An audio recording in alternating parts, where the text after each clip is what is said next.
मधुबन के बाबा, मधुबन के बाबा मुरली वाले, आपका क्या कहना, आपका क्या कहना। ओम शांति। आज 25 अप्रैल 2024 के साकार मधुर महावाक्य हैं। आज मीठे मीठे बाप दादा बोले, मीठे बच्चे, यह पुरुषोत्तम युग ही गीता एपिसोड है। इसमें ही तुम्हें पुरुषार्थ कर उत्तम पुरुष अर्थात देवता बनना है। बाबा कहते, मीठे बच्चे, यह पुरुषोत्तम युग ही गीता एपिसोड है। इसमें ही तुम्हें पुरुषार्थ कर उत्तम पुरुष अर्थात देवता बनना है। बाबा ने आज प्रश्न पूछा कि किस एक बात का सदा ध्यान रहे तो बेड़ा पार हो जाएगा। तो उत्तर में बाबा कहते, सदा ध्यान रहे कि हमें ईश्वरीय संग में रहना है तो भी बेड़ा पार हो जाएगा। अगर संग दोष में आए, संशय आया तो बेड़ा विषय सागर में डूब जाएगा। बाप जो समझाते हैं उसमें बच्चों को जरा भी संशय नहीं आना चाहिए।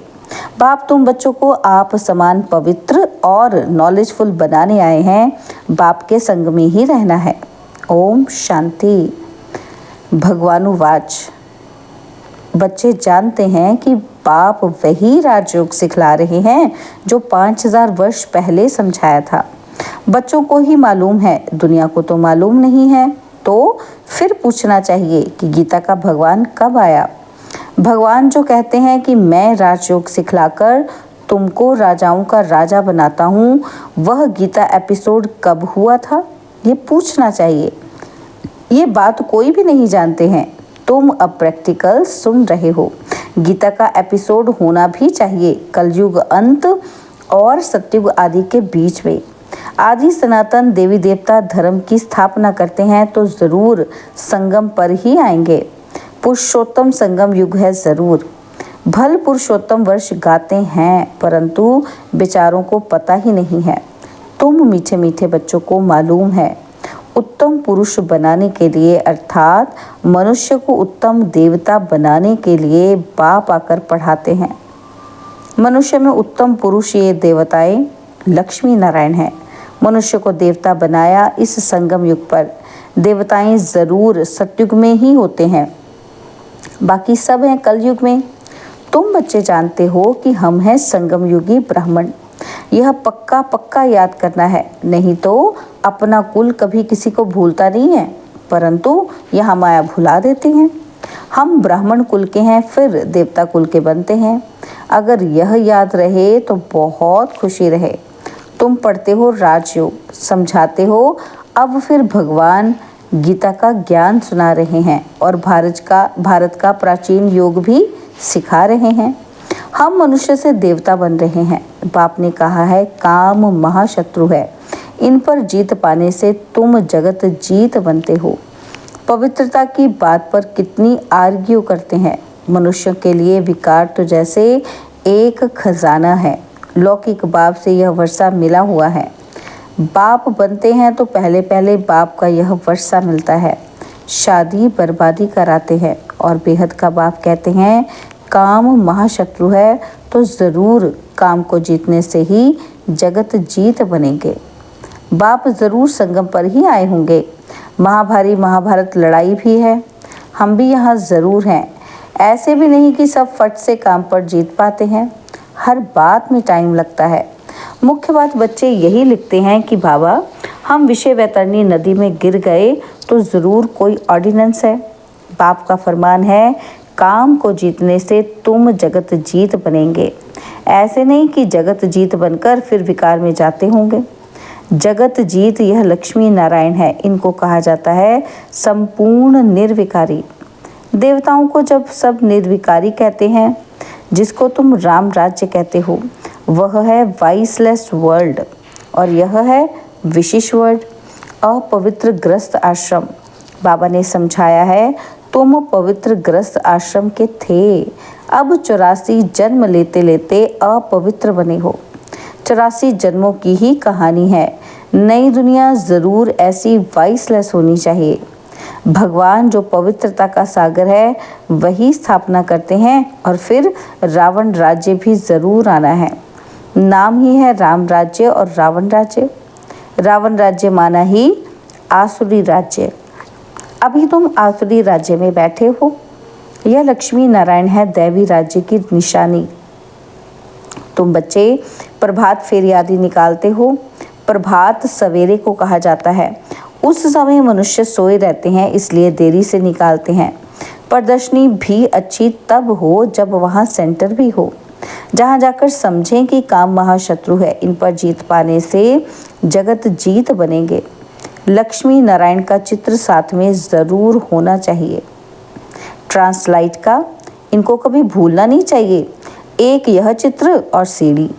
ट्रक में जैसे देवियों को निकालते हैं, ऐसे तुम यह 2-3 ट्रक सजाकर उसमें मुख्य चित्र निकालते हो तो अच्छा लगता है। दिन प्रतिदिन चित्रों की वृद्धि भी होती जाती है। तुम्हारा ज्ञान वृद्धि को पाता रहता है। बच्चों की भी वृद्धि होती जाती है। उसमें गरीब साहूकार सब आ जाते हैं। शिव बाबा का भंडारा भरता जाता है। जो भंडारा भरते हैं उनको वहाँ रिटर्न में कई गुना मिल जाता है। तब बाप कहते हैं, मीठे मीठे बच्चों, तुम हो पद्मा पदम पति बनने वाले, सो भी 21 जन्मों के लिए। बाबा खुद कहते हैं, तुम जगत का मालिक बन जाएंगे 21 पीढ़ी। और मैं खुद डायरेक्ट आया हूँ तुम्हारे लिए, हथेली पर बहिश्त लाया हूँ। जैसे बच्चा जब पैदा होता है तो बाप का वर्षा उनकी हथेली पर ही है। बाप कहेंगे, ये घर बार आदि सब कुछ तुम्हारा है। बेहद का बाप भी कहते हैं कि तुम जो मेरे बनते हो तो स्वर्ग की बादशाही तुम्हारे लिए है 21 पीढ़ी, क्योंकि तुम काल पर जीत पा लेते हो। इसलिए बाप को महाकाल कहते हैं। महाकाल कोई मारने वाला नहीं है, उनकी तो महिमा की जाती है। समझते हैं भगवान ने यमदूत भेज मंगा लिया, ऐसी कोई बात है नहीं। यह सब है भक्ति मार्ग की बातें। बाप कहते हैं, मैं कालों का काल हूँ। पहाड़ी लोग महाकाल को भी बहुत मानते हैं। महाकाल के मंदिर भी हैं। ऐसे झंडियाँ लगा देते हैं तो बाप बैठ बच्चों को समझाते हैं, यह भी समझते हो कि राइट बात है। बाप को याद करने से ही जन्म जन्मांतर के विकर्म भस्म होते हैं, तो उसका प्रचार करना चाहिए। कुंभ के मेले आदि बहुत लगते हैं। स्नान करने का भी बहुत महत्व बताया है। अब तुम बच्चों को यह ज्ञान अमृत 5000 वर्ष के बाद मिलता है। वास्तव में इसका अमृत नाम है नहीं, यह तो पढ़ाई है।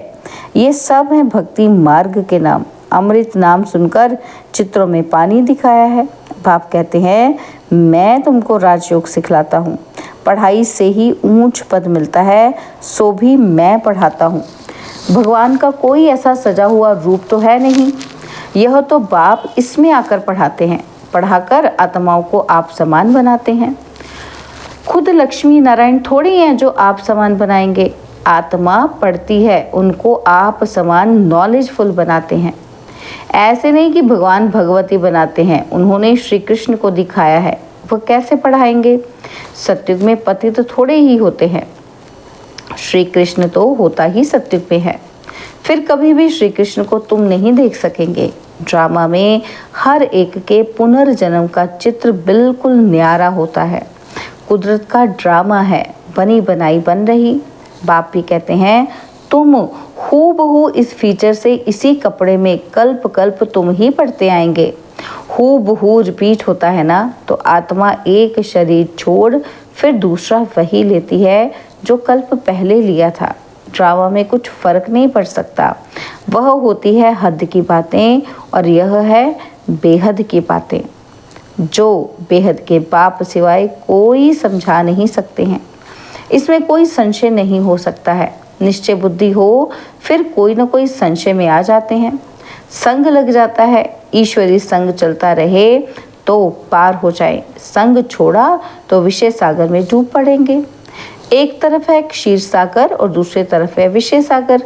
ज्ञान अमृत भी कहते हैं। बाप है ज्ञान सागर, उनकी महिमा भी है। जो उनकी महिमा है वह लक्ष्मी नारायण को नहीं दे सकते हैं। बाप है पवित्रता का सागर। भल वह देवताएं सत्युग त्रेता में पवित्र हैं। परंतु सदैव के लिए तो नहीं रहते हैं ना। फिर भी आधा कल्प के बाद गिरते हैं। बाप कहते हैं, मैं आकर सबकी सदगति करता हूँ, सदगति दाता मैं एक हूँ। तुम सदगति में जाते हो, फिर यह बातें ही नहीं होती। अब तुम बच्चे सम्मुख बैठे हो, तुम भी शिव बाबा से पढ़कर टीचर बने हो। मुख्य प्रिंसिपल वह है, तुम आते भी उनके पास हो। कहते हैं हम शिव बाबा के पास आए हैं। अरे वह तो निराकार है। हाँ, वह आते हैं इनके तन में, इसलिए कहते हैं बाप दादा के पास जाते हैं। यह बाबा है उनका रथ, जिस पर उनकी सवारी है। उनको रथ, घोड़ा, अश्व भी कहते हैं। इस पर भी एक कथा है कि दक्ष प्रजापिता ने यज्ञ रचा, कहानी लिख दी है, परंतु ऐसे तो है नहीं। शिव भगवानुवाच कि मैं तब आता हूँ जब भारत में अति धर्म ग्लानि होती है। गीतावादी भल कहते हैं यदा यदा ही धर्मस्य, परंतु अर्थ नहीं समझते हैं। तुम्हारे ये बहुत छोटा झाड़ है, इनको तूफान भी लगते हैं।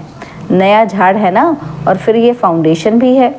इतने अनेक धर्मों के बीच में एक आदि सनातन देवी देवता धर्म का सैपलिंग लगाते हैं। कितनी मेहनत है। औरों को मेहनत नहीं लगती है, वह ऊपर से आते रहते हैं। यहाँ तो जो सत्युग त्रेता में आने वाले हैं उन्हों की आत्माएं बैठ पड़ती हैं। जो पतित हैं उनको पावन देवता बनाने के लिए बाप बैठ पढ़ाते हैं। गीता तो यह भी बहुत पढ़ते थे, जैसे अब आत्माओं को याद कर दृष्टि दी जाती है तो पाप कट जाए। भक्ति मार्ग में फिर गीता के आगे जल रखकर बैठ पड़ते हैं। समझते हैं पितरों का उद्धार होगा, इसलिए पितरों को याद करते हैं। भक्ति में गीता का बहुत मान रखते थे। अरे बाबा कोई कम भक्त था क्या? रामायण आदि सब पढ़ते थे, बहुत खुशी होती थी। वह सब पास्ट हो गया। अब बाप कहते हैं बीती को चितवो नहीं, बुद्धि से सब निकाल दो। बाबा ने स्थापना, विनाश और राजधानी का साक्षात्कार कराया तो वह पक्का हो गया। यह सब खलास होना है, ये पता नहीं था। बाबा ने समझा यह सब होगा, देरी थोड़ी ही है, हम जाकर फलाना राजा बनूंगा। पता नहीं बाबा क्या क्या समझते रहते थे। तुम बच्चे जानते हो बाबा की प्रवेशता कैसे हुई। यह बातें मनुष्य नहीं जानते हैं। ब्रह्मा, विष्णु, शंकर का नाम तो लेते हैं, परंतु इन तीनों में से भगवान किस में प्रवेश करते हैं अर्थ नहीं जानते। वो लोग विष्णु का नाम लेते हैं, अब वह तो है देवता, वह कैसे पढ़ाएंगे। बाबा खुद बतलाते हैं कि मैं इनमें प्रवेश करता हूँ, इसीलिए दिखाया है कि ब्रह्मा द्वारा स्थापना और पालना और वह विनाश, यह बड़ी समझने की बातें हैं। भगवानुवाच मैं तुमको राजयोग सिखलाता हूँ। वह भगवान कब आया जो राजयोग सिखलाया और राजाई पद दिलाया? यह अभी तुम समझते हो। 84 जन्मों का राज भी समझाया है, पूज्य पुजारी का भी समझाया है। विश्व में शांति का राज्य इन लक्ष्मी नारायण का था जो सारी दुनिया चाहती है। जब लक्ष्मी नारायण का राज्य था तो उस समय सब शांति धाम में थे। अब हम श्रीमत पर ये कार्य कर रहे हैं, अनेक बार किया है और करते रहेंगे। यह भी जानते हैं कि कोटों में कोई निकलेगा, देवी देवता धर्म वालों को ही टच होगा। भारत की ही बात है, जो इस कुल के होंगे वह निकल रहे हैं और निकलते रहेंगे। जैसे तुम निकले हो वैसे और प्रजा भी बनती रहेगी। जो अच्छा पढ़ते वह अच्छा पद पाते हैं। मुख्य है ज्ञान योग। योग के लिए भी ज्ञान चाहिए और फिर पावर हाउस के साथ योग चाहिए। योग से विकर्म विनाश होंगे और हेल्दी वेल्दी बनेंगे, पास विद ऑनर भी होंगे। अच्छा, मीठे मीठे सिक्की लदे बच्चों प्रति माता पिता बाप दादा का याद, प्यार और गुड मॉर्निंग। रूहानी बाप की रूहानी बच्चों को नमस्ते। हम रूहानी बच्चों की रूहानी बाप दादाजी को तिलवा चांद सिकवा प्रेम से नमस्ते। ओम शांति। प्यारे बाबा, मीठे बाबा, मेरे बाबा, शुक्रिया बाबा, शुक्रिया बाबा, शुक्रिया। धारणा के लिए मुख्य सार है, पहला पॉइंट है, जो बात बीत गई उसका चिंता नहीं करना है। अब तक जो कुछ पढ़ा उसे भूलना है, एक बाप से सुनना है और अपने ब्राह्मण कुल को सदा याद रखना है। और सेकंड पॉइंट है पूरा निश्चय बुद्धि होकर रहना है, किसी भी बात में संशय नहीं उठाना है, ईश्वरीय संग और पढ़ाई कभी भी नहीं छोड़ना है। बाबा ने वरदान दिया, रूहानी माशूक की आकर्षण में आकर्षित हो, मेहनत से मुक्त होने वाले रूहानी आशिक भव। रूहानी माशूक की आकर्षण में आकर्षित हो, मेहनत से मुक्त होने वाले रूहानी आशिक भव। माशूक अपने खोए हुए आशिकों को देख खुश होते हैं। रूहानी आकर्षण से आकर्षित हो, अपने सच्चे माशूक को जान लिया, पा लिया, यथार्थ ठिकाने पर पहुंच गए। जब ऐसी आशिक आत्माएं इस मोहब्बत की लकीर के अंदर पहुंचती हैं तो अनेक प्रकार की मेहनत से छूट जाती हैं, क्योंकि यहाँ ज्ञान सागर की स्नेह की लहरें, शक्ति की लहरें सदा के लिए रिफ्रेश कर देती हैं। यह मनोरंजन का विशेष स्थान, मिलने का स्थान आप आशिकों के लिए माशूक ने बनाया है। स्लोगन, एकांतवासी बनने के साथ साथ एक नामी और एकानामी वाले बनो।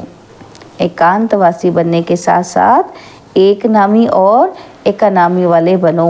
ओम शांति। और अब यह एक बहुत अच्छी वीडियो भी जरूर देखें।